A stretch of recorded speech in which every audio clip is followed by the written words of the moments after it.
Atlanta's #1 hip-hop station, Hot 107.9. Mz Shyneka right here. And, of course, I have a very special guest in the studio today.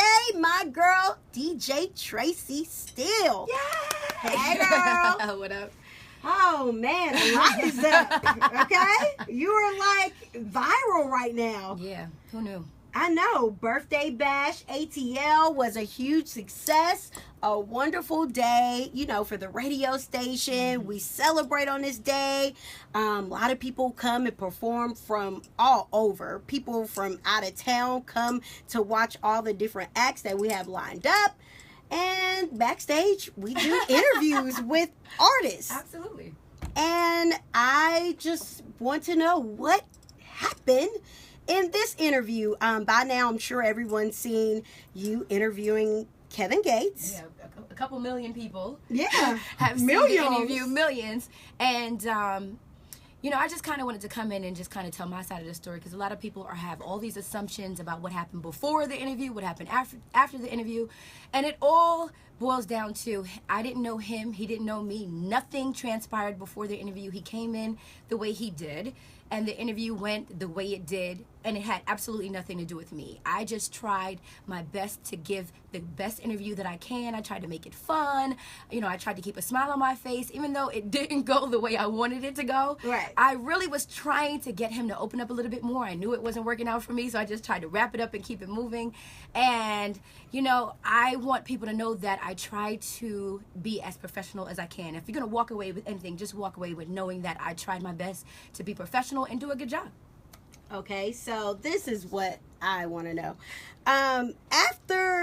First of all, when he approached you, because I'm sure they're like, hey, Traci, Kevin's walking over to you now, okay? Right. He gets over there, and you're about to begin the interview, and you try to embrace him, like most radio personalities do. Like, right. Every time someone comes in the studio, either, you know, we even very rarely shake hands. Right. You know, it's like a hug. Oh, Absolutely. you know, thank you for coming to be on the show. All the time. So, you know, you're happy to see Kevin Gates. We play his songs here every day at the radio station. Yeah. So when you try to embrace him and reach out, and he kind of like backed up on you. Yes.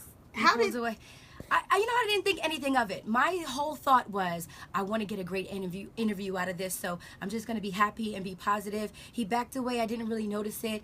You know, I just tried my best. So you were to kind keep of a smile. focused. I was focused, tried my best to keep a smile on my face, and like, you know, at the end of the day, people come to Birthday Bash to see their favorite artist. And think about all the people who didn't make it to Birthday Bash. They get to watch these videos and go, you know, what did I miss? What is Kevin doing now? Kevin Gates. You know, I'm asking these questions because the fans want to know what you have coming up, what you got going on, because they want to support you. Right. So those are the reasons why I asked those questions, and I thought nothing of him backing up. I just thought, I'm just going to do my job. You know, I've been doing this for 15 years, so I'm going to do what I can to get a great interview.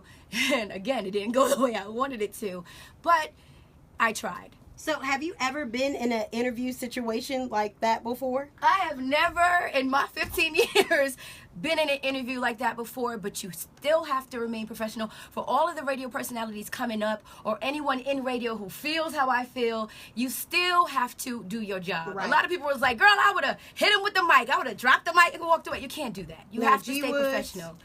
You have to stay professional. You have to try to get that interview as best as you possibly can, and that's what I did. All right. Well, it definitely could have been any of us that was interviewing him. Like, it could have been me. It could have been, you know, J1. Actually, he did do a radio interview with J Nix, and he was very short and telling J Nix he already answered that question before. Yeah. So, I mean, you come to our Birthday Bash, which is like the biggest event, you know, in the country every summer. Mm-hmm. You know, people from all over come to see our Birthday Bash. We invite you. Our people here want to see you. Yep. And if you don't feel like doing an interview, then don't do an interview. And that's really my stance on it, because when I seen you, I seen myself. I seen any other, you know, radio jock that could have been in your position. Now, me, I really can't say how I would have handled the situation because, you know, you just don't know until you're put into that. But you really handled yourself with class. Thank you. You know, you were very classy, girlfriend. Thank you. And, you know, just salute to you because, I mean, not a lot of people could have kept their composure. Yeah.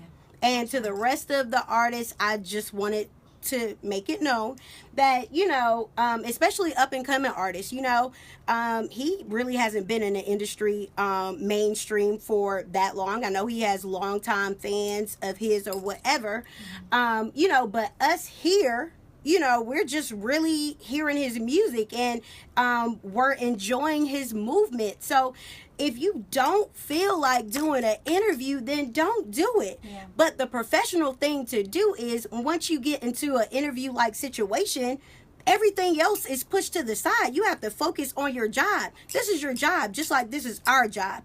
And you're a professional like we're professionals. So it should have went as such. You know what I'm saying? And so the disrespect to me is not to be, you know, it's okay, how can I say this? It shouldn't be tolerated at all. Yeah. You know, all across the board. And I really think that everyone right here at the radio station needs to support you because, thank you. I mean, something needs to happen. I know that Traci's not saying that at all, but we have to take a stance. We can't let people, you know, come into our house and what we have going on and disrespect us. Period. I'm just happy that I was able to remain classy and remain professional through that interview. And I want people to know that, you know, I had no intentions of trying to insult the man or disrespect him in any way. I just wanted to provide a great interview for the people who were not there at Birthday Bash and they want to see their favorite artist hit that stage. Birthday Bash is amazing and it's so much fun, you know, so of course I'm going to keep a smile on my face and just keep it moving. All right, so Traci, that's not the end. He made a video, basically saying his friend asked him why did he brush off where you touched him at on his sweater or whatever, and then he said, "Keep your dirty hands off of me. I'm holy and I'm married," which has nothing to do with getting interviewed by anybody. You being holy, if you that holy, why are you even doing rap music? You should be on the gospel side. You know what I'm saying? Like, you should be doing gospel music. Right. You should be coming in before or after Kirk Franklin if you're that holy. You know what I'm saying? But anyway, that's neither here nor there. How did you feel when you heard him say that, "Keep your dirty hands off of me," or whatever he said? I mean, I'm not a robot. I'm only human. So, of course, I felt some type of way, but at the same time, I think he could have just handled that a little bit better and remained positive and not fed into the negativity, because at the end of the day, I did nothing wrong. I did not come for him. I didn't say anything negative about him, and I will never do that. So I think he could have handled that differently just by saying, well, these are the reasons why I brushed her off, but in a positive way, in an uplifting way. Don't degrade, belittle, and bring down people. If you're this holy person, you're supposed to uplift, make people feel good, you know, at the end of the day. So I felt some type of way, but I feel like at the end of the day, he did what he had to do. He said what he had to say, and I, at the end of the day, still handled myself the way I was supposed to in that interview, and I didn't do anything wrong. Right, and that speaks a lot for your character and his, and I just wanted you to come and tell you, girl, you did your thing. You didn't do anything wrong. It just kind of hurt my feelings seeing people saying maybe you said something out of the way to him, or y'all had beef, or, you know, maybe you shouldn't have reached out to touch him. And I'm just like, people, stop making up excuses for someone that doesn't even know you. No, okay? Right. This person doesn't even know with you. Their favorite artists, and they're just anything they can to say that he's right and she's wrong. But, you know, this is my job. I'm a radio personality. I'm a talent as well. So I try to do my job to the best of my ability, and I think I achieved that. So I'm going to remain classy. I'm going to stay positive, and I'm going to keep it moving. Because at the end of the day, I still got stuff that I got to do. I got a TV show coming out, $1 Million Matchmaker, in August. You know, support me on that. I have a Miller Coors tour, a 7-city tour with Miller Coors, DJing. I am going to BET this weekend because I'm the official DJ for the BET post party. So I have things that I have to do. Good Morning America. I was on Good Morning Yes. America DJing. I have things that I have to do, and I'm not going to feed into the negativity. I'm going to keep it happy. I'm going to keep a smile on my face because life is good. Amen. Okay. All right. Thank you so much, DJ Traci Steele, for coming through.